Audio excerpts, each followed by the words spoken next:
আমি আল্লাহ রাব্বুল আলামিন তোমাদেরকে ওসিয়ত করতেছি। ওসিয়ত করতেছেন কে? কাদের ব্যাপারে? মাতা পিতার ব্যাপারে আমি আল্লাহ তোমাদেরকে ওসিয়ত করতেছি। হামালাতুহু উম্মুহু ওয়াহনান আলা ওয়াহনিন। তুমি যে পৃথিবীতে আগমন করলা, আকাশ থেকে এমনি এমনি তুমি দুনিয়ার জমিনে পড়ে যাও না। হে মানুষ, তোমার মা তোমাকে কষ্টের পর কষ্ট স্বীকার করে তার গর্ভে তোমাকে তিনি ধারণ করেছেন। সুবহানাল্লাহ। আল্লাহ রাব্বুল আলামিন বলেন, শুধু তাই নয়, তোমার মায়ের গর্ভ থেকে যখন তুমি দুনিয়ার জমিনে চলে আসলা, আসার পরে একদিন নয়, 2 দিন নয়, 1 সপ্তাহ নয়, 1 মাস নয়, 1 বছর নয়, 2 বছর পর্যন্ত তুমি তোমার মায়ের দুধ পান করেছিলে। বলুন সুবহানাল্লাহ। সুতরাং আল্লাহ রাব্বুল আলামিন বলেন, আনিশকুরলি, হে আমার বান্দা, আমি আল্লাহর শুকরিয়া আদায় করো। আমরা যে যে অবস্থায় আছি শুকরিয়া আদায় করব কার? প্রশংসা করব কার? সব সময় শুকরিয়া আদায় করতে হবে কার?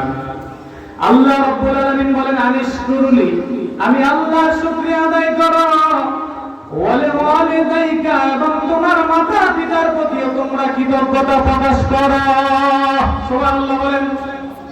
কিন্তু আমার বাবারা, এই সমাজের মধ্যে বর্তমানে লক্ষ্য করলে দেখা যায় মা বাবা কত কষ্ট করে সন্তান লালন পালন করে, ঠিক কিনা বলেন?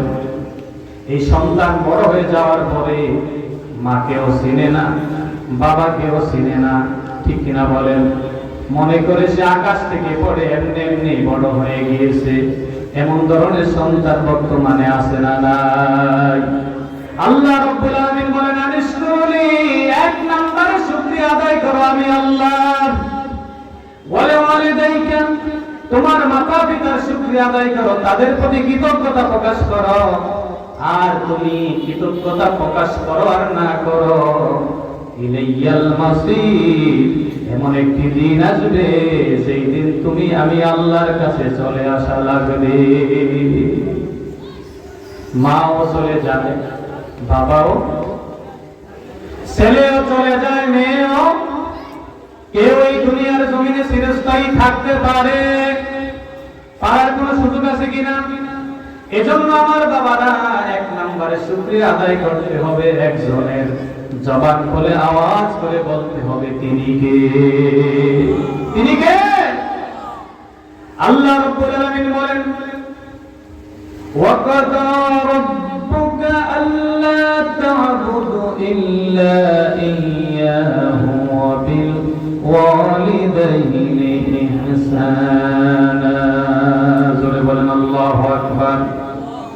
আল্লাহ রাব্বুল আলামিন বলেন, ওয়াকাদা রাব্বুকা আল্লা তা'বুদু ইল্লা ইয়্যাহ, 1 নম্বরে একমাত্র শুধুমাত্র ইবাদত করতে হবে একজনের। জবান খুলে বলেন, তিনি কে?